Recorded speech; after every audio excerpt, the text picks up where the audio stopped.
Welcome to Sweethearts or Rivals. I'm Charlotte. I'm Justin. And today we're going to be doing something a little different. Yep. We're going to be doing a segment called Not Your Grandpa's Board Games. So why this came about was someone said to us, I need a video that I can send my friends to say, like, why these board games? Because when they say I'm playing board games, they're like, Monopoly? Life? Clue? And they're like, no, these really cool new board games, and they don't know how to explain them. Yeah.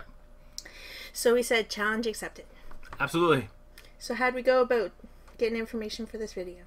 Well, we had a couple ideas ourselves, of course, because we are into board games.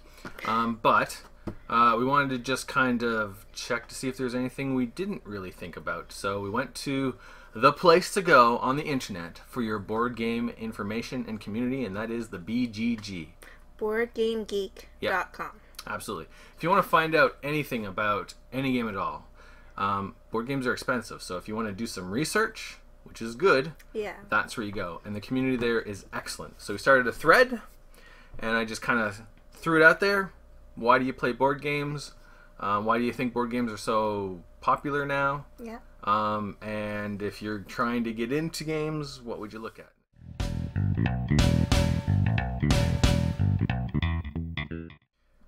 Alright, so the number one reason that kind of came up in that thread that we discussed was just that it's a fun and social interactive activity. Yeah. Which is one of the things that was like foremost in my mind why I love board games. Exactly. Yeah. We're kind of introverts, so for us to sit down with a group of people and just kind of lay back and chit-chat about the weather or politics, or I don't know, whatever you're supposed to chit-chat about. Yeah. We just kind of sit there quietly twiddling our thumbs because we're bored. Well, uncomfortable. And uncomfortable. And bored. But throw a board game in front of us, and our mind has something to focus on, and we completely forget that we're being social and interactive. That just kind of disappears. Yeah. And then we're relaxed, and we can actually socialize without even realizing it. Yeah. And one thing I will say is, so it's funny, since we started the channel and some of our families watch the video and they're like, I've never heard Charlotte talk so much in my entire life. And I'm like, well, I just found something I want to talk about. Yeah. So like board games can be that bridge that you need sometimes to let your personality come out. Absolutely. Yeah. So that was number one, and to kind of go with that, a lot of the other responses that we got in the thread was that it can also be a family interaction. So instead of the family sitting around a table and everyone's got their phones out and they're playing some kind of game and nobody's really interacting at all, the family can sit down, look at a board game, and play it together. So there's that as well. And the games of yore, we'll say, Grandpa's games, they did that. You know, they brought families together, and you know, that was their main focus, really. Yeah. You know, that was it. They were kind of fun. I had fun playing them when I was a kid, but it's now different now. Now they're better. Yeah. Now they make addictions. Now another thing that kind of came up that talked about, especially it kind of goes with the family, is a lot of board gamers like to bring their kids into board games because when you're playing a board game, there's a lot of really useful skills that you can use in the real world. So problem solving, deduction. Some of the games use a lot of math, trying to calculate points and resources. There was another interesting post. It was resource management, and I hadn't really thought of that as a useful real world skill. But but it is. Yeah, like, is it going to be worth paying this much money to get that thing, and how much do I really need it? That's huge in board games. Yeah, so, I could have used that when I was a kid. Yeah, absolutely. So, and then there's strategy too. Your brain is kind of engaged and thinking because a lot of modern board games use a lot of strategy. All really good skills, useful skills. And you don't even realize you're learning these skills because you're having fun with the board game. Yeah, and they're good educational tools, like in the classroom too. Absolutely. Yeah. Let's see. Some other things that are useful would be imagination and creativity. Sometimes you're playing a board game and you're playing with a piece that's a rocket ship. Sometimes you're playing with a dice that's a rocket ship. And you have to imagine the rocket ship. Yeah. Yeah. And then you got to imagine what's going to happen if I do this and do this and do that. And am I playing this role correctly? So you can get into a lot of creativity, imagination, which kind of goes hand in hand with that problem solving. Right. But it's fun. One thing that the internet has helped with board games is it's helped bring board game enthusiasts together, which is amazing. A big community. Yeah, a big community. A big, nice community, too. Yes, yeah. You'll never... You don't usually hear any of mean gamers, usually. Not usually, no. No. No. Very supportive of each other. Exactly, yeah. Helpful. Yeah, absolutely. So because of this kind of boom in board gaming, other people are getting into board games because there are so many different kinds. So if you like a specific style of game, you're going to be able to find it. For you. Yeah. You're going to be able to find it. Yeah. Yeah. The other thing, and this was kind of just going to lead into the other segment of this, is just what board games used to be and what board games are starting to become, and that's board games as we know them here in North America. Used to be a lot of roll and move. Roll and move. Yep. Take that. Yahtzee style. Blah, blah, blah. blah, blah, blah. Card games, puzzle games. They were really basic. Yeah. But then, now they've taken other mechanisms, brought them into the game, and just compounded them into this experience. Absolutely. Yeah. A lot of it was, here's a nice theme, and then here's a whole bunch of luck. Theme? Well, yeah. We'll see. We'll bring some of the old style board games out. We'll see which theme there is. Life has a theme. You're playing the game of life. But I mean, are there any really useful decisions important? Is there anything like that, or is it just you're just rolling a dice or spinning a dial and seeing what happens to you? Yeah. Yeah. So a little bit of theme with a lot of luck. Well, that kind of is how life is in real life. Yeah, I don't make a single decision every day. That's not what I mean. I just wake up and spin a dial. I guess I'm going to work today. I'll give up on that because that's totally not what I meant. Segue. All right. So yeah, a lot of old board games were luck based. You didn't have a lot of control. You just kind of rolled a die, spun a dial, popped the popper to see what happened to you, and then tried to win somehow that way, with some kind of theme to go with it. Or there was a lot of strategy, but it was completely abstract, like chess. Like there's not really a theme there. You're not pretending to be knights and queens. You're just, it's all strategy. Yeah. Which is a great brain builder. Yeah, absolutely. Nothing wrong with any of those. Oh no, exactly. But modern board games now are taking that strategy and the theme, and they're combining it to make it multi-layered. Multi-layered. That's a good way of putting it. I like that. Yeah. Very immersive. You feel like you're in the game, but at the same time, your brain is engaged as well. Right. Yeah. So that's a big thing with modern day board games. Right. Yeah. And a lot of things too I like about board games can relate to other games that you do play on, like your iPads or your iPods or video game consoles. Like you've got to do this to do this to do this, and you meet goals, and board games are that. It's just it brings them on the table in a tactile manner. Yeah. And you don't have to play them by yourselves. Absolutely. Yeah. Yep. You don't have to stare at a screen and do this, and there's none of this, oh wait 5 minutes because I've got to put a recipe on. And then I have to wait for my tomatoes to grow before I can harvest them. You just have to wait till your next turn. Yeah, absolutely. Yeah. Good. All right. So, and the only other thing was misconceptions in board games, which we were going to talk about, but there's already a fantastic video out there for that, and we'll link it in the comments below. Yeah, by people who are much funnier than us. Yeah, way cooler than us. Yeah. They're so cool. So yeah, we'll put a link in the comments to that video because that's another great video, good follow-up to ours. Yeah. So we just want to close, well, there's probably going to be about 10 or 15 more minutes, but the thing that segued at the very end of the conversation was gateway games.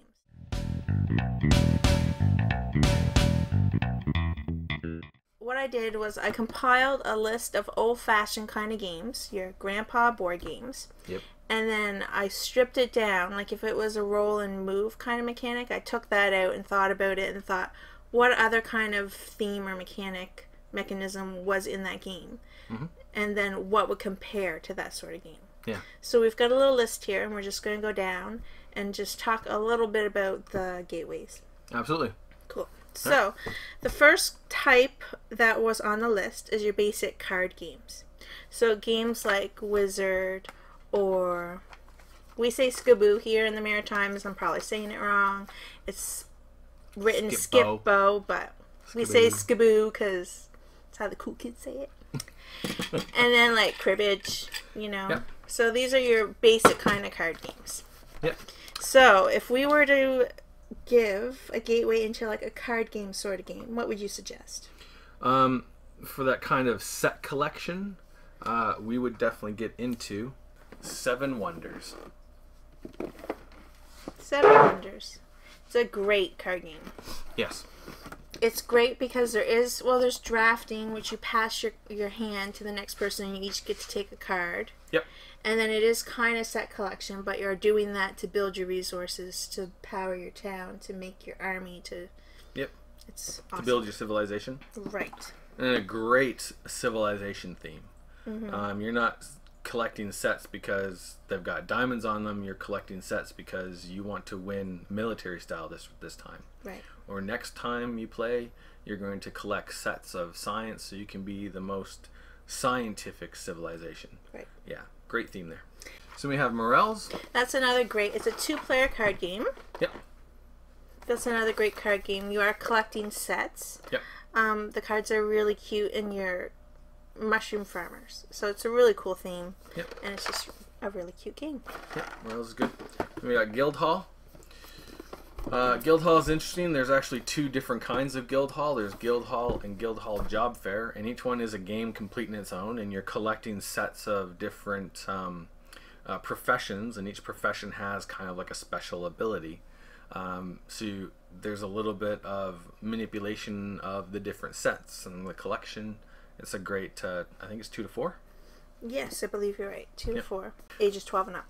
And the great thing with Guildhall is if you got both, and you get bored of both, you can mix and match them to create a brand new game. Exactly. Yeah. Cool. So the next kind of game on our list are basic kind of puzzly sort of games, Mm-hmm. which, sorry, we don't have any examples to give to you, but like puzzles. On the list we have Carcassonne. Carcassonne. This is the game that launched our obsession With games today. Yep. It's a tile laying game, so what you do is you stick your hand in a bag and you pull a tile and you place it. If it fits in that certain spot. Yeah. You place it according to specific rules. Oh, yes. Yeah. Yeah. And then you have pieces of your own in the game to claim certain things to gather points to win the game. Yep. That's one puzzly type of game. Next one we have Gravwell. Gravwell. This is another sort of puzzly game. Yeah. But it's really interesting how it's set up. I'm Yep. not sure if you can see. There's a circular board. And what you're doing is you're trying to escape the Gravwell. Yep. And you get cards. It's kind of like a drafting system, how you gain the cards. Mm-hmm. And you use the cards to either pull yourself out, you can bounce yourself back, or pull people towards you. Yep. So you have to figure out which cards to use at the right times to shoot yourself ahead. And there's a little bit of reading the other players because you could play the perfect card, but then somebody plays a card before you and shifts where everyone is. And then suddenly, instead of propelling you forward, your card is shooting you backwards. So Right. It's a little bit of reading the other players, which is kind of cool. Yeah. Then we have Alhambra. Yes. And we have the big box edition of Alhambra. The huge box, yeah. Ooh. It's another tile laying game, and you're building your Alhambra. Yep. You like your little town. And it's a puzzle to get good buildings in there for maximum points, and also to build a wall around your town. Yep. And it comes with a lot of expansions, so that once you start with the base Game. gateway game kind of, Yep. you can expand it more and more. So Oh, this yeah. is a game that grows with you. Yep. Alhambra, I would, if you're looking to get into this, I would suggest maybe trying to find a copy of just Alhambra to play. If a friend has it, or a board game cafe, go in and try it out. And if you really enjoy it, get the big box, because there are so many expansions, and then each expansion has like 3 components to it. So you can basically mix and match up to 15 different type of expansion, and then you can really make Alhambra work the way you want it. Like it's customizable that way. It is. Yeah. Yeah. But I wouldn't want you to jump right into that because that's a lot of work. It is, but I should have put it over there. Yep. Yeah. So Alhambra, one of our early purchases. Yeah. It's a good game. So then the next style of game would be like a Yahtzee game. Like there was a game Yahtzee where you just roll the dice and you collected sets and you checked it off on your score pad. Yep. It was really popular way back when I was a kid. Like here in Yarmouth, they had like Yahtzee tournaments and like Did they really? They did, yeah, and prizes and everything. It took the county by storm. Woo. Yeah. Yahtzee. So what would we replace Yahtzee with? We have Las Vegas. Yeah, it's a really cool game with, I'll show you the back. It's a dice rolling game. Lots of cash, lots of vying for that cash and gambling and pushing your luck. Yeah, it's a push your luck. Yep. It's good. So the next game on our list, Monopoly. Woo, Monopoly. So what do we have if we take the roll and move out of Monopoly? Nobody's moving anywhere. Wow. It's kind of like an area control, kind of an economic simulation. If you really dig deep. Yep. You can see the glimmers of that starting in Monopoly. Yeah. What would we replace Monopoly with? Monopoly, we would start with, and this has been called by many gamers the gateway game of all gateway games. Yes. It's one that kind of took North America by storm and got us into this, and that's Settlers of Catan. Or Catan. Or Catan. Yeah, we say Catan in the Maritimes. I believe other people say Catan in other places. Put it over here. Yeah. Settlers of Catan, you have little villages next to certain resources, and every round you roll to see which resources pay out, and then you have to do, this is what really makes the game shine, is you have to do trading, because if you're going to wait until you get the resources you need to expand, you're going to wait a long time. So then you got to start negotiating and trading and making alliances deals and making and deals. Yeah. It has a whole new level to it sometimes. Yeah. Here's Kaylee. We'll introduce our cat Kaylee because you'll probably see her roam around. She's new, and we can't control her. Not at all. Yeah. Bye, cat. She's cute.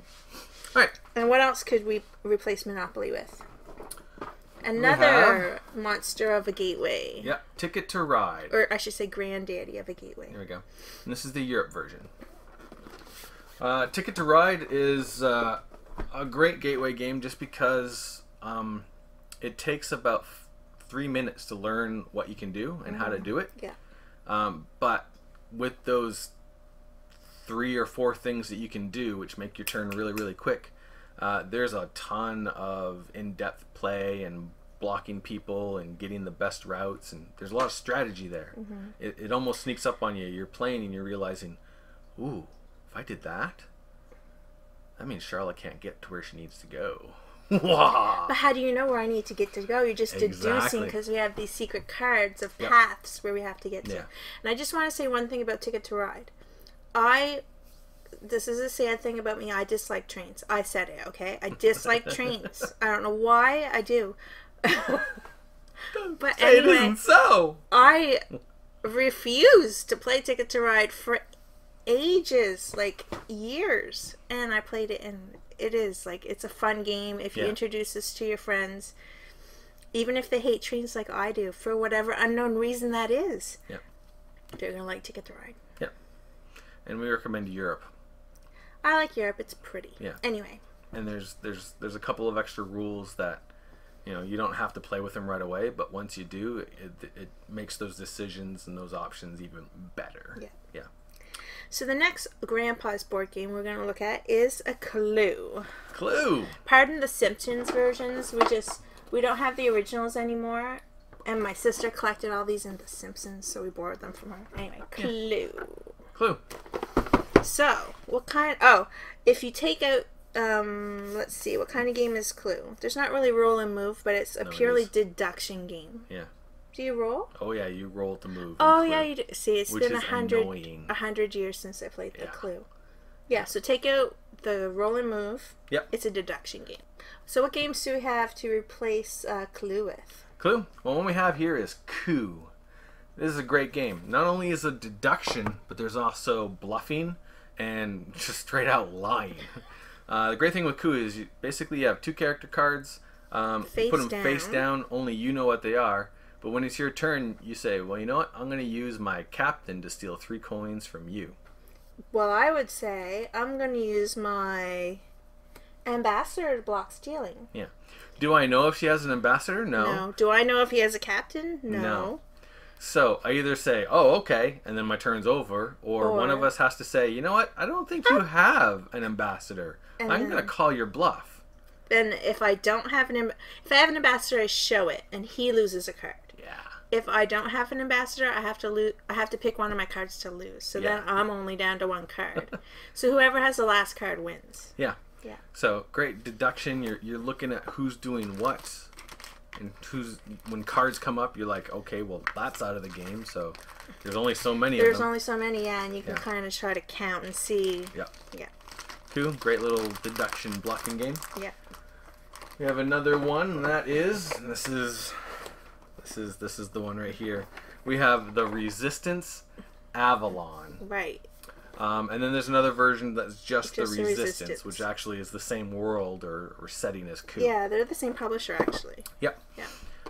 This one is a great social experiment. It is. And just how much can you trust the person you love? What are you talking about? I'm loyal. Yeah. I'm always loyal. So in the Resistance, in the Avalon version, you're all Knights of the Round Table going on missions in order to succeed, and you need to succeed at so many missions. Mm-hmm. Unfortunately, there are several minions of Mordred who are pretending to be loyal, and they're trying to throw the missions. But they can't throw them in an obvious way, because then you'll figure out who they are. And they won't get picked to go on the missions. Yeah. Yeah. So the gameplay itself is very, very quick and easy and simple. The game that you're actually playing it messes with your mind. It's awesome. Yeah. Usually what happens in a game of the Resistance, if you're playing it correctly, is you'll start with how the game works. You'll pick who's going on the mission. And then immediately the table erupts in a whole bunch of accusations and lies and protests and trying to figure out who's who. And I think you're the minion. I think you're the minion. Your eyebrow twitched. You're your eye twitched. You're the minion. You're the minion. Yeah. You're not loyal. It's a great game that plays a lot of players as well. So again, you're trying to deduce who's actually a traitor and who's not. So that's a great one. What else we got? Love Letter. Love Letter. Here we go. That's another deduction-y game. Love Letter, which has taken the board game world by storm. There are about 30 versions. Really? I don't know. There's a lot of different kinds. Yeah. There's a version of Love Letter, the kind of standard one. There's the original Japanese one. This one, it takes place in the world of Legend of the Five Rings, which is a role-playing and card game. There's one that's coming out in the Munchkin world. There's a lot. Wedding ones that you can order to give to like your wedding party if you're having like a geeky wedding. It's kind of cool. which makes sense, because I mean, Love Letter, it's 16 cards, and that's it. It's a really, really compact, what we call a micro game. So it's also really cheap. It costs you like less than $10, maybe $10. And the gameplay is really easy. It plays up to 4 players, and basically what you're doing is you're in a court, and the princess is looking for a suitor, and you're trying to get your letter to the princess. So you're holding a card in your hand with a character on it, and that's who is currently holding your letter. On your turn, you draw a card, and then you play a card. So whichever card stays in your hand, that's who now has your letter. And the cards all have special abilities, so you can knock out the other players. If you get to the end of the 16 cards and there's still players left over, whoever has the highest ranking is the person who got their letter to the princess, and they get a point. So it's quick, it's super fast. There's a little bit of take that element, and you're trying to deduce what cards the other players have, so you can try to knock them right out. Right, so that you can end up with the highest in the end. Yeah, great little game. Cool. So now we are on to 2 games that are kind of similar. Yep. One I had as a kid and one I didn't. No? We had Payday at our house. Really? We had life at ours. Yeah, we had Payday. It's a roll and move. You collect money. You pay your bills. Blah, blah, blah.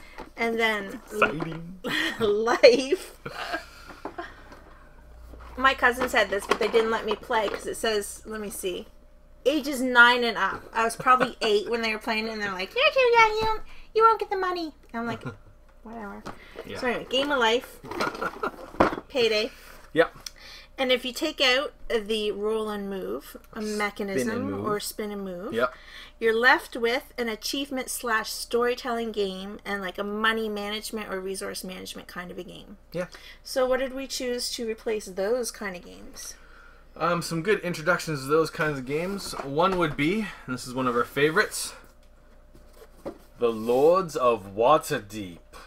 Resource management. Yes. Yeah. Worker placement, so you got so many workers and you're placing them to get resources so that you can complete objectives to get points. Which are your achievements. Yep. Yep.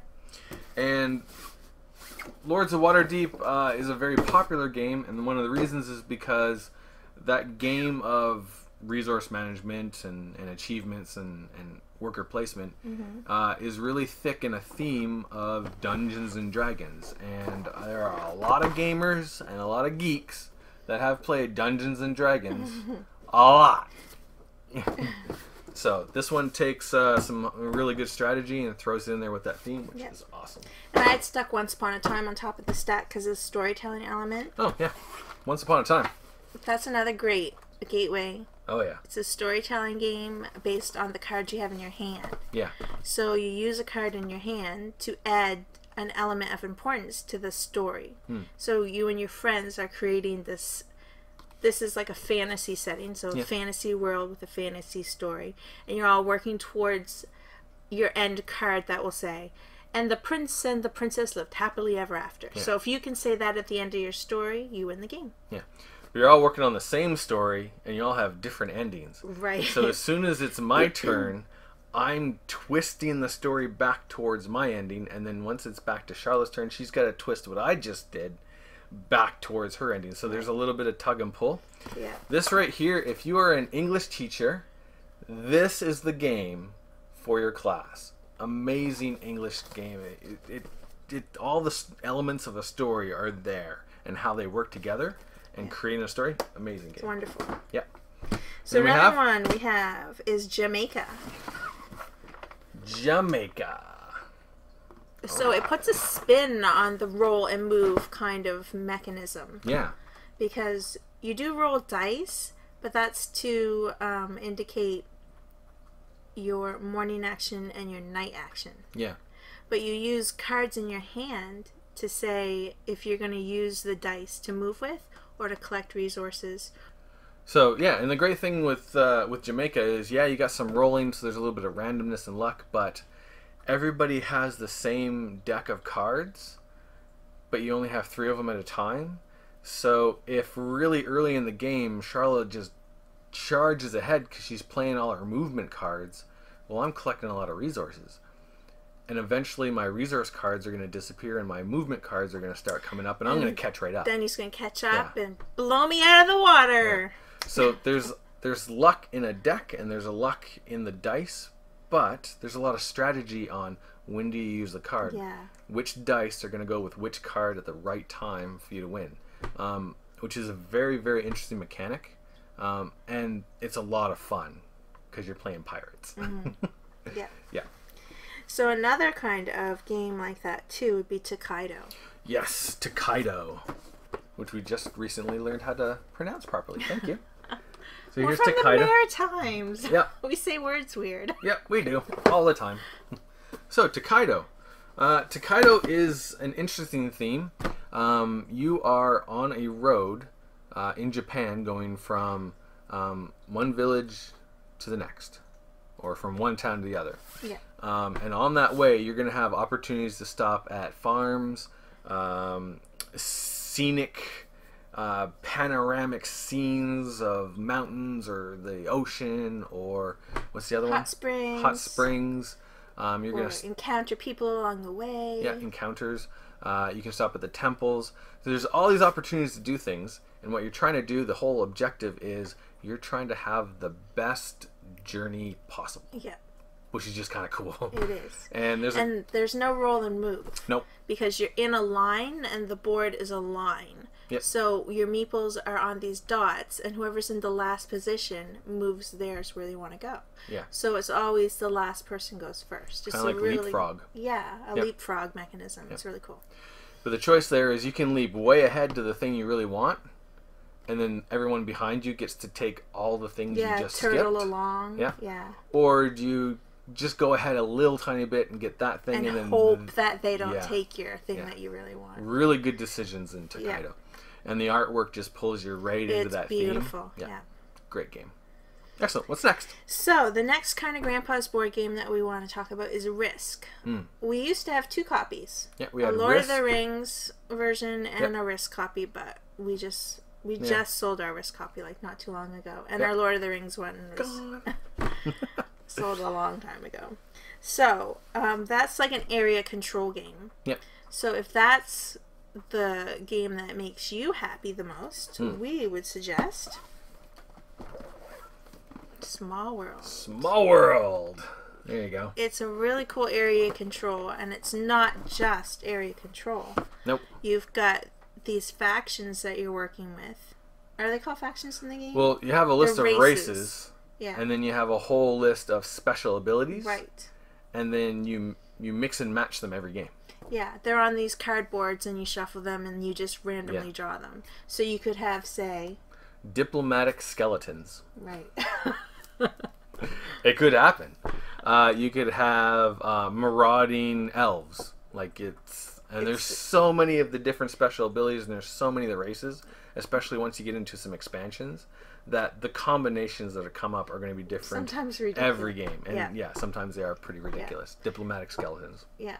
So, and then when you have whatever race and whatever special ability they have, they give you like special things you can do, and it kind of changes the area control game a little bit. You got to play to your strengths and not your weaknesses, so each combo is going to have a different strategy. You have to know how far to advance. Yeah. Yeah, very interesting. And one of the things with Risk is, it can take a really long time. Whereas Small World, you can expand so much, and then you don't get any more reinforcements, and then you got to bring in a new race. So when's the best time to bring in a new race and start over again? So that makes it a lot quicker. Yeah. Whereas Risk can be like, I've won this game, but we've got another hour. Right. Before... Should we break for supper and come back and finish? Yeah. Yeah. So Small World, great theme. Yeah. But it has that Risk feel where area control and trying to take over the world type stuff. Yep. And we did have another game that would suit the Risk, but it's not really the gateway kind of game. Yeah, if you got into Small World and really, really enjoyed it, and you're thinking, okay, maybe it's time to step a little bit beyond that into something more depth. Yeah. We have Kemet. And Kemet has a really strong Risk feel where it's kind of a war game, but it's area control and special powers. Really good theme. Egyptian theme, right? Yeah, that's a great one. It's really cool. Yep. So then we have the Saury kind of games, or the Take That, or in the Maritimes we have Marbles, or Saury. We just make our own boards like this. But I think it's similar to, I don't know how you say it, Tock, T-O-C-K. Yep. It's like this you play with marbles and dice, but the T-O-C-K you play with markers and cards, I think. But I think the card... Like pegs? Maybe. Yeah, maybe. Okay. Well, it's a flat thing. It's like Saury markers. Anyway. Oh, okay. Anyway, yep. I think the cards have similar abilities to the dice, like, because when you play marbles, your dice, like, on a 2 you move back to. On a 1 or 6 you come out. And it's, anyway. So, there's these kind of kind of Take That kind of games. So, what would you suggest to replace a Take That game with? I Take That with a little bit of dice rolling and push your luck. Absolutely King of Tokyo. I mean, you could also replace the Yahtzee style game with King of Tokyo too. Yeah, that's true. Yep. Because it's got that Yahtzee roll 3 times, choose the dice you like, and blah blah blah. But that one's a Take That because you're like beating your opponents up. Yeah. The theme of King of Tokyo is great because you're a big monster in some of those classic monster movies. Like, they don't call it Godzilla because that would be copyright, but you're Godzilla, or you could be King Kong, again, with different names. Yeah. But yeah, you get to pick this great big huge classic monster, and then you're trying to destroy all the other monsters or gain enough points, which never happens. It's always about trying to destroy the rest of the monsters. And it's kind of a King of the Hill type game, where you want to be in Tokyo, and if you can survive there long enough, you get a lot of points, or slaughter everyone. But everyone on the outside is just attacking you, and it's it's a great take that game. Yeah. Really easy to play, and King of Tokyo, where you get to play these great big cardboard monsters, and you got the stands and everything, is a theme that lots of people can have fun with. Oh, absolutely. Yeah. And another game I was just thinking about when you were saying the King of the Mountain, and Take That, which I didn't pull off the shelf, was Smash Up. Yeah. Would probably be another good gateway. It's right there. This is true. Yeah, there's a lot of reading, so for little kids, probably it would be a slower game. Yeah. But that's another good gateway. Take That kind of a game. Yeah. And again, same thing with King of Tokyo, where you can really get into the theme. Smash Up's the same thing. Basically, what you're doing is there's got a whole bunch of factions, and you take two of them, and you shuffle them together. It's like a mashup. Yeah. So you could have like an alien deck with a ninja deck, put them together, and you're alien ninjas. Wizards and dinosaurs. I think they're actually mecha dinosaurs. Yeah, like so. Smash Up is another great one, but it's all cards, and there is a lot of special abilities, so there is a lot of reading. Of course, if you're playing with anyone who's done any kind of collectible card game where there's a lot of that reading, they're going to be able to get Smash Up like that. Yeah, that's true. Yeah. Yep. So the very last type of Grandpa's board games on the list we have is Battleship. Yep. That type of board game. Yeah. Which is mainly, I would say, a deduction puzzle kind of battle sim kind of game. Kind of, yeah. It's back and forth, and you're trying to figure out where they are and keep yourself hidden, so there's a little bit of bluffing. Yeah, see, I never got to play that either because I was too young. No, it wasn't a great game. Yeah, we didn't have it at our house. No. So a great game to get into if you want to have that kind of back and forth two-player type battle out, and again you're kind of figuring out what they're going to do and what you can do. One that we've come up right away with would be Magic the Gathering. Magic the Gathering. Yeah. Magic the Gathering is a game we got into when we were in high school a long time ago. Yeah, when we were little babies. Yeah.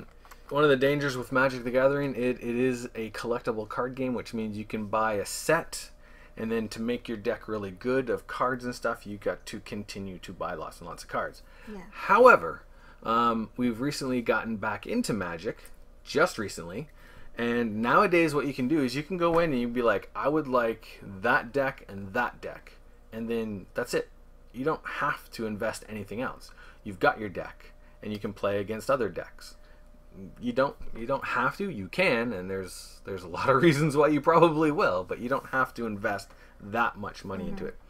Why it kind of replaces Battleship is, again, you have that back and forth battle where it's straight competition with you and your opponent, but there's a lot of ways to use your cards almost like a puzzle way, so they can work really well together to take your opponent out first. And then you've got to constantly be aware of what your opponent is doing or what you think they're going to do and kind of predict that. So it's got a lot of, I guess it feels a little bit like Battleship, but is so much better instead of just guessing where B9 might be. Yeah, it's different. Yeah. It's cool. Co-op games, which is kind of a new style of game. We didn't have that back when these games were popular. No. Co-op games are very interesting because, and I've run into this before where people have said, I don't know if I really want to try a game because, if I start to lose, I'm just going to feel like that I don't want to play anymore. And I was like, well, have you tried co-op? And what's co-op? A co-op game is where instead of you playing against the other players, all the players are working cooperatively together against the game. Yeah. Which is kind of mind-blowing if you're really only used to those old-style grandpa games. They didn't exist, really, that I remember. Yeah. So the two we have would be Forbidden Island, which we don't have. Nope. We have the step up from that, which is Forbidden Desert. Forbidden Desert. It's just a little... It's similar in gameplay, but it adds a few different layers on. Yeah. Literally. Yep. Layers of sand. But they're similar. They're really interesting. Great game. Puzzly. Yeah, very puzzly. Forbidden Island, basically what's going on is you each have a little character card, and you're trying to find four treasures and then make it all into one tile where the helicopter is to get off the island before it sinks. And it's very cooperative. It's like before anyone takes their turn, everyone sits there and says, okay, so I could do this, and you could do that, and you could do this. Oh, I could do that, yeah. So let's do it this way. And then everyone takes their turn. And then the game has its turn. And then the game has its turn, absolutely. Yeah. Another one that goes with that really well, and actually Forbidden Desert, Forbidden Island, and this one are all by the same designer, and that would be? Pandemic. Yeah, Pandemic. Which is another grandpa of a gateway. Yeah, yeah. One of the first gateways. Yeah. Yeah. And Pandemic is very similar where everyone has a roll card, and you're trying to, instead of trying to get off a desert, basically what you're trying to do is save the world from several diseases that are basically, they're epidemics or pandemics, and they're spreading across the world. So you got to travel around the world and go different spots and cure the diseases, and it's tricky and the disease. It's like set collection. There's cards, and you can move so many spaces, and you have to meet and have so many cards to cure the diseases and stuff. The great thing with and the great thing with co-ops is you can set different levels of difficulty. So you can play it once or twice on easy, and then once you've really got a grasp of the game, you can challenge your group by making the game harder. And it's a great feeling to pull off, like when you win against a really challenging game, because at the end you're like, we did that, we succeeded. Woo, high fives for everyone. Yeah, it's kind of cool. And a lot of co-op games, if you lose, you lose collectively, and it's actually a lot of fun to play the game, and losing several times makes that win so much better. It's true. So that's interesting new kind of genre of game is the co-op. Co-op. Yep. Yeah. And if you get into co-ops and like them, there's a ton of them out there. Yeah. A lot of great ones. Yeah. Some are short, some are really, really epic. long. And epic. Epic's a good way to put it. Yeah. Epic. Epic game night. Yeah. Yep. So that is the list we compiled for new games replacing your grandpa's board games. And this is just a small sample of what's available. Yeah. We kind of just looked on our shelf to see what we had, but there are more. And like we said, if you go to the BoardGameGeek.com and you join up, just ask people on there. Yeah. They'll give you all kinds of great information. Oh, yeah, absolutely. All kinds of ideas. They helped us with this. Yeah. Which we thank you very much. Yeah. It's awesome. It is. It's great. Great community, and no shortage of people who will help you find a game that's going to be right for you. If you have a local comic store or board game store or board game cafe, which, that's a great way of going. And that's something too, like... Sometimes you don't find these games at Walmart. No. You have to go to your game store. Yeah. And talk with the people there. Yeah. And see what they have. Yeah. Yeah. Or even go online. There's lots of good online stores. Yeah. But first I suggest watch some game reviewers. There's all kinds of them out there too. Yep. So you pick a game on the Board Game Geek that you like, and you scroll down a little bit, and there'll be all kinds of videos and stuff, or podcasts or whatever. And then do your research and... because these games aren't cheap. I mean, they're not crazy expensive, but you don't want to buy a game on the fly without knowing what you're getting into, because that's a lot of money. Just because it has a pretty box cover. Yeah. Because some games do have pretty box covers, but some really great games, like Settlers, that's not a very pretty box cover. But it's a really great game. It's a great game, yeah. So don't judge a game by its box cover. Nope. Definitely do your research, and... if you need help, ask for it. And there's... Even put a question in the comments below. Absolutely. We'll do our best. If we don't know the answer, we'll try to find someone else that does. Anything else? Thanks for watching. Thanks. And if you like our video, subscribe to our YouTube channel or like us on Facebook or Twitter. Thanks. We's out.